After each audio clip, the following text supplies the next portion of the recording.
For all of human history, we've been stuck in one realm, the thin shell of air wrapped around planet Earth. And on that planet, over centuries, we've perfected the art of killing, turning chemistry, physics, and engineering into rifles, machine guns, tanks, and finally, nuclear fire.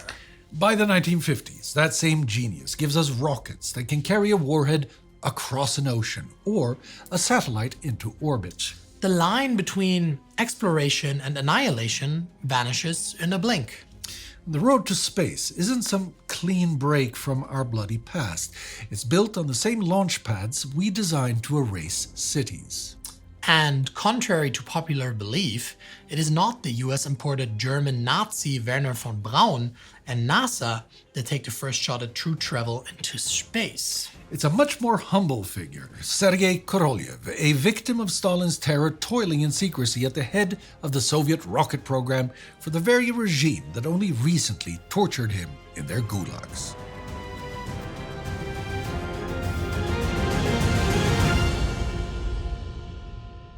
Welcome to the Season 1 finale of TimeGhost Cold War coverage in our series War to War. I'm Spartacus Olsen. I'm Sebastian Brandstetter. Today, we conclude our coverage of the wars that wouldn't end within the Cold World War, in a decade when humanity, yearning for freedom and peace, reinvented ourselves in a brave new world forged out of the ruins of a global calamity. A time when human rights were cemented into international law while many continued to ignore those laws. The end of the last European colonial empires and rise of a Soviet communist empire as the American century rose to its apogee. The beginning of an arms race that gave us the power to end our very existence as a species, but also showed us that we can truly reach for the stars. That's right. We've reached the end of 12 frantic years that might be said to have changed humanity more than most other such timeframes in history. When World War II ended, the nuclear age had just begun. In barely a dozen years, we entered the Plasticine, raced towards the jet age, the space age, the age of machine computation, and the information age. So many revolutions hit at once that it is absolutely mind-boggling. How did we get there, Sebastian? That's an excellent question. Arguably, all these technologies and many more come together in the field of rocketry.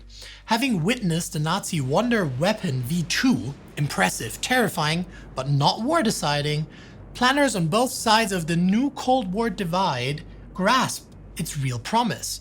Rockets can leap borders and oceans, wiping away the geographical moats that once protected continents. Put a nuclear warhead on top, and it's not just a missile, it's instant annihilation. The Americans pull ahead by spiriting away Hitler's top rocket men, including Wernher von Braun, a brilliant ex-SS engineer, something that drives Soviet leader Joseph Stalin furious. He thunders. This is absolutely intolerable. We defeated the Nazi armies, we occupied Berlin and Peenemünde, but the Americans got the rocket engineers. What could be more revolting and more inexcusable? It's an exaggeration. Moscow does not walk away empty-handed, gathering German hardware and production know-how. With the help of German engineers, based on the V2, they soon also produced their own first missiles, the R1 and R2.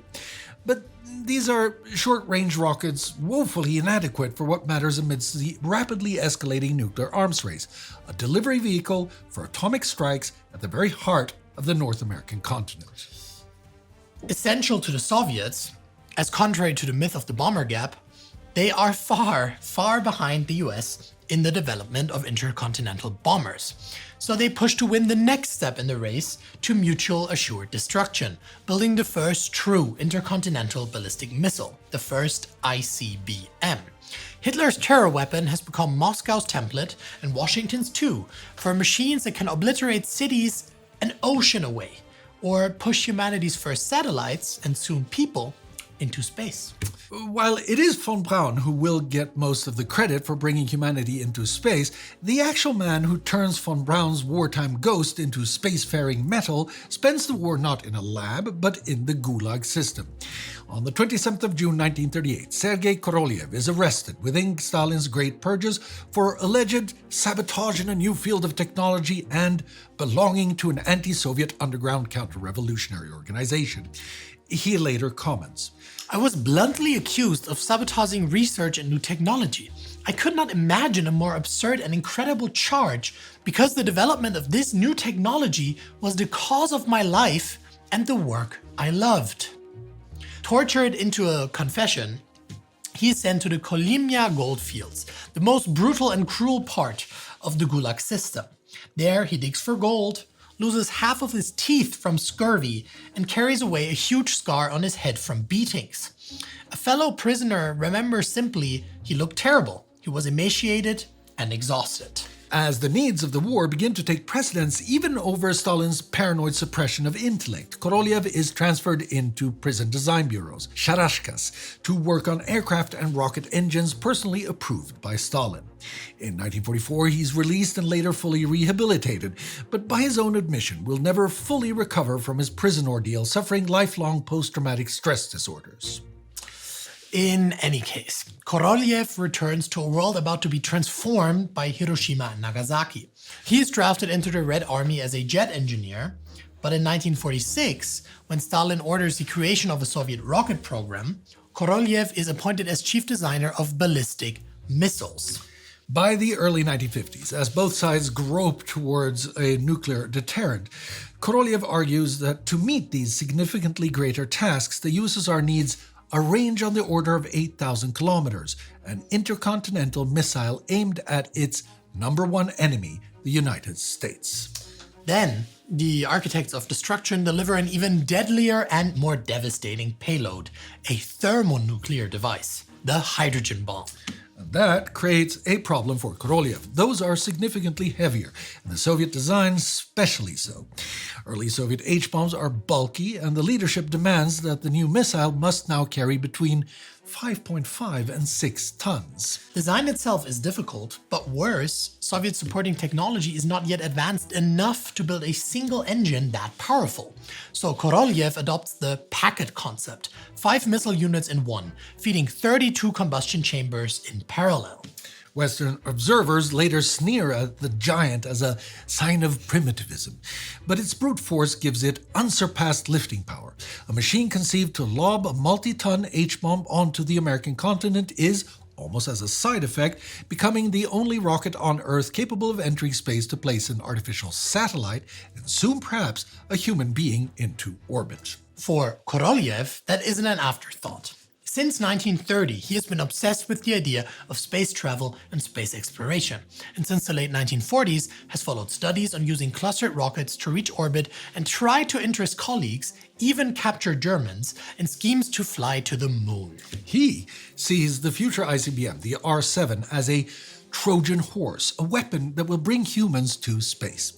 One historian sums up his mindset. The creation of deadly weapons was a necessary byproduct of his love for space exploration. So, Korolev needs to make space inside the hollow horse while still delivering on its official primary purpose, to rain death on the enemy. When Korolev finally gets Khrushchev's ear in 1956, he plays it exactly that way. The Americans are spending millions on a special launch vehicle. The USSR, he argues, can simply swap the R-7's warhead for a satellite. The cost for such a project would be meager because the basic expense for the launcher was already allocated in the R-7 booster. Khrushchev's reply is terse and decisive. If the main task doesn't suffer, do it. Officially, the missile now has a second mission, not just to threaten the American continent, but to throw something into orbit. But what then to throw? That something is Object D, a 1.3-ton research observatory. But then engine tests bring bad news. The R-7's performance is too low. The margins are razor thin. Guidance and structural parts eat into available velocity. Confronted with these new problems, Korolev is haunted by the prospect that the United States might launch first. In late November 1956, his colleague Mikhail Tikhonravov finally says what everyone is thinking. What if we make the satellite a little lighter, 30 kilograms or so, or even lighter? Korolev agrees on the spot and orders a new spacecraft. Cosmonaut engineer Georgy Grechko will remember that we made the simplest satellite called just that, Prostrechi Sputnik, or PS, with only one reason, to be the first in space. The result is an 83.6 kilogram aluminum sphere with batteries, a thermal system, and 2 radio transmitters. Korolev obsesses over its look. Seeing rough machining on the shell, he explodes. This ball will be exhibited in museums and demands it be polished spotless. It seems to me the first Sputnik must have a simple and expressive form, close to the shape of natural celestial bodies, he explains. In February 1957, the Council of Ministers formally approves PS-1 on the condition that it only flies after 1 or 2 fully successful R-7 tests. After a string of failures, that day comes on 21st of August 1957 when R-7 vehicle M18 finally flies true. As the ICBM arcs through its ballistic trajectory into space, all 32 combustion chambers work with clockwork precision. Upon re-entry, the dummy warhead breaks up, but the guidance and staging are proven. The USSR now has a machine that can hurl a nuclear payload across oceans and continents. In the bunker, exhaustion flips to elation. Korolev was so subsumed by euphoria that he stayed awake until 3 in the morning, speaking to his deputies and aides about the great possibilities that had opened up, about the future, and mostly about his artificial satellite. For Soviet leadership, the test is also a political weapon. The State Commission issues a communique boasting that ICBMs will make it possible to reach remote regions without resorting to strategic aviation, which at the present time is vulnerable to modern means of anti-aircraft defense. That's official military speak for we are crucially lacking in strategic aviation, but now we have rockets. Well, even that rhetoric might be a bit precocious. The R-7 has serious drawbacks. It takes around 20 hours to fuel, needs enormous launch sites, and will later be dismissed as a poor element of the strategic rocket forces, only a symbolic counter-threat to the United States. As an operational weapon, it is clumsy, but as a spectacle of power, it is perfect. It effectively counters von Braun's childish American bluster about space exploration when he writes glossy magazine essays about future space stations while staying true to his main characteristic as an engineer of arms, redesigning Redstone and the planned Jupiter missile for the US Army, both of which at this point have no secondary peaceful purpose. Both men channel their spaceflight ambitions through the tools of Armageddon. There is, however, a crucial difference between the two, where von Braun, as a Nazi favorite and SS member, wielded deadly forced labor inside the Nazi camp system to launch his rocket-building prowess, Korolev is a survivor of forced labor inside the Soviet camp system. With some poetic justice, it is the victim of suffering who becomes the victor of the race to space. At 2200 hours, 28 minutes, 34 seconds Moscow time on October 4th, 1957, a modified R-7 rises off the pad at Turyatam, carrying Sputnik inside its nose cone.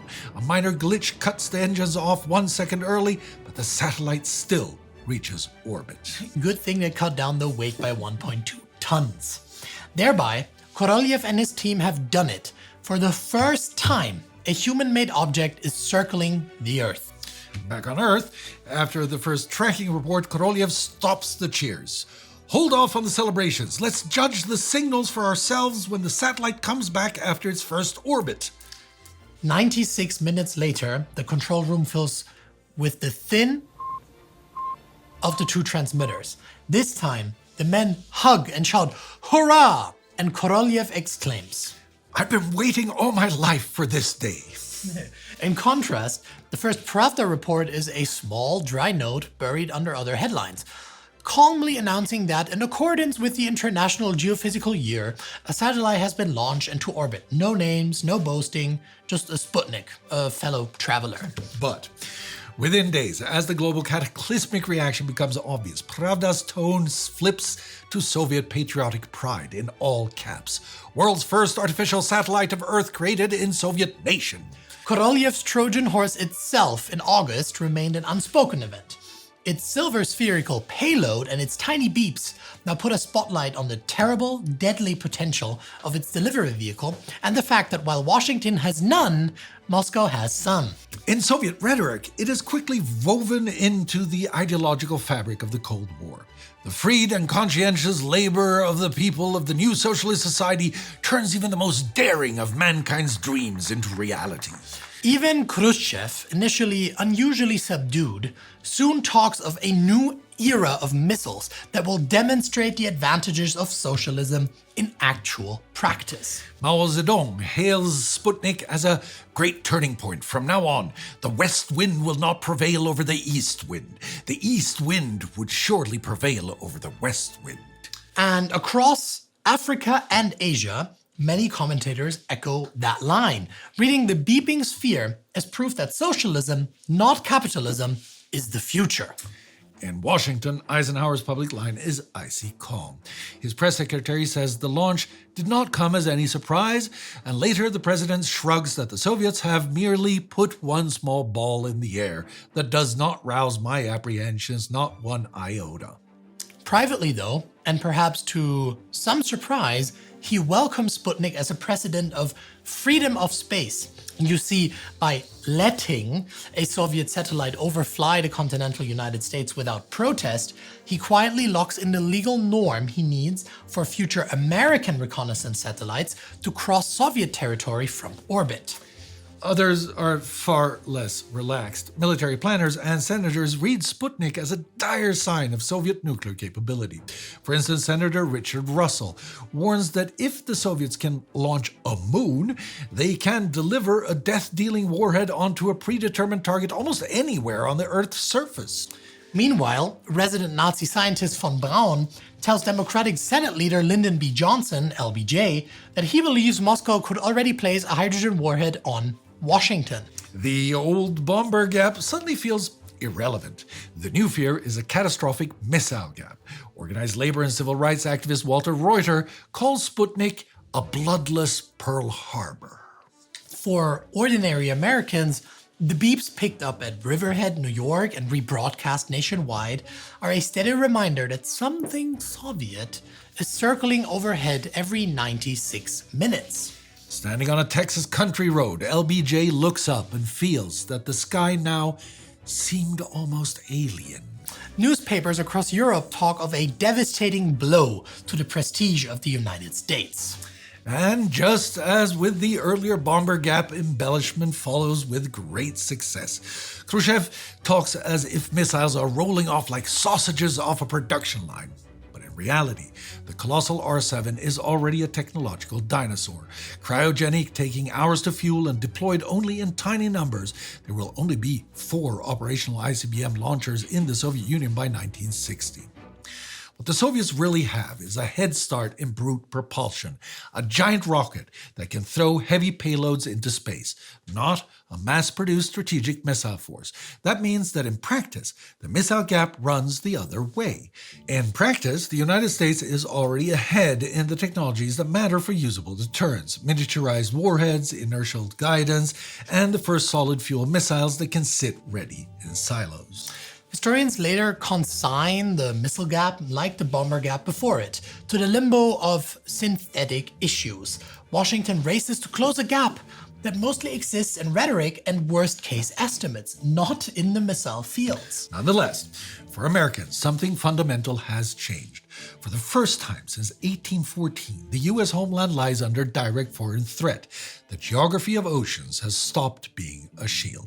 Historian Walter A. McDougall will later put it this way: no event since Pearl Harbor set off such repercussions in public life. It essentially forces the United States to place a new national priority on research and science. Within months, Washington creates the Advanced Research Project Agency, ARPA, which will eventually become DARPA, to ensure the US would never again be left behind in the area of new technology. Then, the National Advisory Committee for Aeronautics, NACA, is transformed into the National Aeronautics and Space Administration, NASA, in 1958 to front a civilian space push and absorb the From Braun team. United States research and development spending will explode from about $6.2 billion in 1955 to $14.3 billion by 1961, with the government share of national research tripling. Now, part of that surge will flow straight into classrooms. The National Defense Education Act of 1958 will be framed as an emergency measure to meet critical national needs, pouring loans, fellowships, and lab equipment into schools and universities, and pushing maths and science as tools of national survival. One historian will later note that it was the first time since 1917 that serious attention was being paid to school reform. On the Soviet side, the R-7 quickly branches into two futures. While it has drawbacks as a missile, as a launcher, it becomes the backbone of a whole family of vehicles. The same basic booster will send up Sputnik 2 and 3, the first dog in space, Laika, the first Luna probes, and eventually even the cosmonaut Yuri Gagarin, the first human in space. For actual nuclear deterrence, Soviet designers shift their effort to smaller, more practical missiles, medium and intermediate range rockets like the R-5M and the R-12 aimed at Europe and Asia, and then second generation ICBMs that can, at least on paper, match American force. Sputnik might not be the beginning of the race, and it's definitely not the end, but it is the moment when both sides commit to running the race at full speed. A race that will be run along both heavenly and hellish milestones, ensuring on one hand the capability for a global Armageddon, while on the other hand delivering to humanity what can only be described as a cornucopia of technological and social advances. By 2025, a world without satellites is nigh unthinkable. Every day, every hour, every minute, every second we depend on them to navigate, communicate, and monitor our world. They form the backbone of emergency services, defense systems, development efforts, meteorological and geographical surveys, commerce endeavors, scientific research, and entertainment networks. Korolev and his colleagues delivered into the skies a shiny aluminum egg that has hatched into a brood of golden geese. Yet the enemies of humanity continue to deploy it for deadly effect in wars across the world. Both the nuclear grandstanding of the Cold War and the regional use of von Braun's deadly toys have returned. We can only hope that this time too we abandon the malignant nightmares of egocentric autocrats, dogmatic ideologues, and warmongers to embrace instead the promise to all of us together of a better world on this planet and beyond. Excelsior!